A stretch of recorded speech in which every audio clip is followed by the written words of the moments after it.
জয় হিন্দ বন্ধুরা, সবাই কেমন আছো? আশা করি তোমরা সবাই খুব ভালো আছো। তোমরা দেখছো তোমাদের প্রিয় ইউটিউব চ্যানেল বিয়ন্ড লার্নিং। বেশ কয়েকদিন থেকেই এরকম একটা মহল তৈরি হচ্ছে যে আরপিএফ এর ভ্যাকান্সি ইনক্রিজ হতে চলেছে। সত্যি কি আরপিএফ এর ভ্যাকান্সি ইনক্রিজ হতে চলেছে? এই সম্বন্ধে আজকের এই ভিডিওতে তোমাদের সাথে আমি সম্পূর্ণ বিস্তারিত আলোচনা করব। সম্পূর্ণ বিষয়টি বুঝতে গেলে এবং সঠিক তথ্য জানতে গেলে অবশ্যই করে তোমাদেরকে এই ভিডিওটি শেষ পর্যন্ত দেখতে হবে, এবং যদি ভালো লাগে ভিডিও একটা লাইক করে দেবে এবং বন্ধুদের মধ্যে শেয়ার করতে একদম ভুলবে না। সো দেখো, বেশ কয়েকদিন আগে আমাদের এএলপি এবং টেকনিশিয়ান এই দুটো দিয়ে আমরা যদি বিবেচনা করি, সেক্ষেত্রে কিন্তু আরপিএফ এর ভ্যাকান্সি বাড়ার সম্ভাবনা প্রবল পরিমাণে আছে। কিন্তু কত পরিমাণে ভ্যাকান্সি বাড়তে পারে সেই নিয়ে এখনো পর্যন্ত আমাদের ধোঁয়াশা আছে। কিন্তু ভিডিওটি তোমরা শেষ পর্যন্ত দেখো, এইরকম ধোঁয়াশা তোমাদের আর থাকবে না। এএলপি অর্থাৎ অ্যাসিস্ট্যান্ট লোকো পাইলট যখন এই ফর্মটা ফিল আপ হয়, নোটিফিকেশন আসে, সেক্ষেত্রে তোমাদের 5,696টা ভ্যাকান্সি বের হয়। কিন্তু বেশ কয়েক মাস পরে সেই ভ্যাকান্সি ইনক্রিজ হয়ে 18,799 হয়। ঠিক আছে, প্রায় 13,103টে ভ্যাকান্সি কিন্তু তোমাদের এএলপি তে বৃদ্ধি করা হয়। অর্থাৎ অ্যাসিস্ট্যান্ট লোকো পাইলটের কথা আমি এখানে আলোচনা করছি।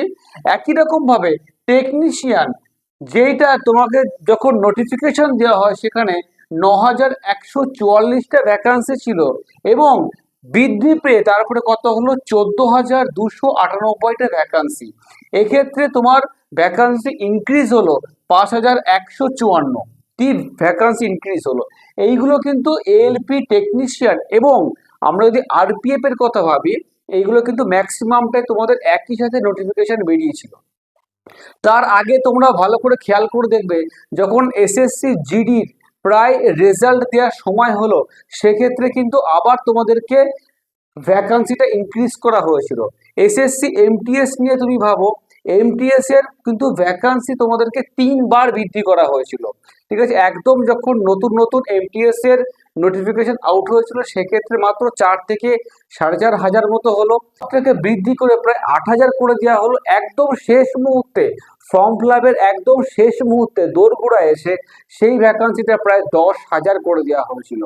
ঠিক আছে, তো এখন আমি বলছি যে আরপিএফ এর ভ্যাকান্সি, আরপিএফ যখন নোটিফিকেশন বের হয়, সেক্ষেত্রে 4,660খানা মোট ভ্যাকান্সি ছিল। তার মধ্যে মাত্র 452খানা ছিল কি এসআই অর্থাৎ সাব ইন্সপেক্টর, এবং 4,208খানা ছিল কনস্টেবলের জন্য। ঠিক আছে, এইবার এখন সব থেকে বড় প্রশ্ন হচ্ছে, আরপিএফ এর কি ভ্যাকান্সি বৃদ্ধি হবে? দেখো, 2019 সালে আমাদের আরপিএফ এর শেষ নোটিফিকেশন এসেছিল। তারপরে দীর্ঘ 5 বছর হয়ে গেছে, অনেক আন্দোলন হয়ে গেছে, কিন্তু আরপিএফ এর কিন্তু ভ্যাকান্সি বের হয়নি। শেষ পর্যন্ত কিন্তু রেল মন্ত্রক থেকে আরপিএফ এর ভ্যাকান্সি বের করা হলো, কিন্তু কত? মাত্র 4,660। এই ভ্যাকান্সি থেকে যারা আরপিএফ এর জন্য অনেকদিন ধরে আশা করেছিল, তাদের আশায় সম্পূর্ণ জল ঢেলে দেওয়া হয়েছিল। কিন্তু বিভিন্ন রকম পোস্টে যেরকম ভাবে ইনক্রিজ করেছে ভ্যাকান্সি, ফর্ম ফিল আপের ডেট শেষ হয়ে যাওয়ার পরেও, সেক্ষেত্রে আমি তোমাদের একদম 100% শিওর দিয়ে বলছি, সেক্ষেত্রে আরপিএফ এর ভ্যাকান্সি বৃদ্ধি হবে। 100% গ্যারান্টি দিয়ে বলছি। তোমরা যারা ডিমোটিভেট হয়ে যাচ্ছ যে আরপিএফ এর এত কম ভ্যাকান্সি, একটা অল ইন্ডিয়া বেসিস এক্সাম, আমরা কি করে এটাকে বিট করব, একদম তোমরা নিশ্চিন্তে থাকো, আরপিএফ এর ভ্যাকান্সি বৃদ্ধি হবে। কিন্তু কত বৃদ্ধি হবে অবশ্যই বলবো, কিন্তু তার আগে তোমাদেরকে একটা কথা বলে রাখি, তোমরা যদি এই ধরনের ইনফরমেটিভ ভিডিও এবং বিভিন্ন জিকে সংক্রান্ত ইম্পর্টেন্ট ভিডিও পেতে চাও, তাহলে অবশ্যই করে তোমাদেরকে একটা কাজ করতে হবে। কি কাজ করতে হবে? ইয়েস, এই চ্যানেলটাকে সাবস্ক্রাইব করতে হবে, এবং পাশে থাকা যে বেল আইকনটা আছে সেটাকে প্রেস করে দাও। আর যদি বন্ধুদের মাঝে শেয়ার করতে পারো, আরো অতি উত্তম প্রস্তাব সেটা। ঠিক আছে, তো অবশ্যই করে তোমরা এই চ্যানেলটাকে সাবস্ক্রাইব করে দাও, এবং ভিডিওটি ভালো লাগে একটা লাইক করতে একদম ভুলবে না। ওকে, বেশ কয়েকদিন আগে রেল মন্ত্রক থেকে একটা নোটিফিকেশন এসেছিল, সেখানে বলা হয়েছে আরপিএফ এর ভ্যাকান্সি বৃদ্ধি হয়ে প্রায় 12,000 হতে চলেছে। একদম সঠিক শুনছো তোমরা, যে আরপিএফ এর এখানে এসআই কতগুলো বৃদ্ধি পাবে বা কনস্টেবল কতগুলো বৃদ্ধি পাবে, সেইগুলো আমি এই মুহূর্তে কিছুই বলতে পারছি না। কিন্তু আরপিএফ এর যেটা তুমি দেখতে পাচ্ছ, মোট 4,660খানা ভ্যাকান্সি আছে, সেইটা প্রায় 12,000 ছুঁই ছুঁই মতো ভ্যাকান্সি হয়ে যাবে। এই জন্য তোমরা একদম ডিমোটিভেট হয়েও না, প্রত্যেকটা দিন একদম সঠিক কাজে ইউটিলাইজ করো, সঠিকভাবে প্রিপারেশন নাও আরপিএফ এর ভ্যাকান্সি ইনক্রিজ হবে। এই মুহূর্তে হয়তো আরপিএফ এর ভ্যাকান্সি বৃদ্ধি হবে না। তোমরা তোমরা কিন্তু দেখেছো যে এসএসসি জিডি সম্পূর্ণ এক্সাম শেষ হয়ে গেছে, রেজাল্ট দেওয়ার একদম কিছুদিন মতো আগে। সেই ক্ষেত্রে কিন্তু এসএসসি জিডির ভ্যাকান্সি বৃদ্ধি করা হয়েছে। আরপিএফ এর ক্ষেত্রেও কিন্তু ঠিক সেরকমটাই হতে পারে।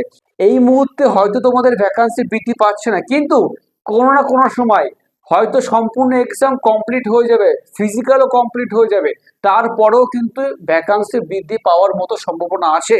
কারণ আমরা এসএসসি জিডি কিন্তু দেখেছি। এসএসসি জিডি দেখে তোমরা শিক্ষা নাও। যারা তোমরা ভেবেছিলে যে এসএসসি জিডিতে বেশি ভ্যাকান্সি নেই, আমরা ফর্ম ফিল আপ করবো কি করবো না, তারা কিন্তু আজকের দিনে দাঁড়িয়ে এসএসসি জিডি নিয়ে খুব পরিমাণে আফসোস করছে। ঠিক একই রকম ভাবে তোমরা যাতে আফসোস করতে না হয় যে আরপিএফ এর ভ্যাকান্সি একদম কম, এই জন্য আমি সঠিকভাবে আমার 100% দিচ্ছি না, এই ভুলটা কিন্তু একদম করো না। আগামী দিনে কিন্তু আরপিএফ এর ভ্যাকান্সি বাড়বে। এখন থেকে তোমার নিজের সেরাটা দেওয়া চালু করে দাও, কিন্তু পরে কিন্তু লেট হয়ে যাবে তোমাদের। ঠিক আছে, আশা করছি তোমরা সমস্ত ব্যাপারটা বুঝতে পারলে। যদি কোনো রকম কোনো ডাউট থেকে অবশ্যই আমাকে জিজ্ঞাসা করবে। আর সম্পূর্ণ ভিডিওটা দেখার জন্য অসংখ্য ধন্যবাদ। আবার দেখা হচ্ছে নেক্সট কোনো ভিডিওতে। আপাতত জয় হিন্দ, জয় ভারত।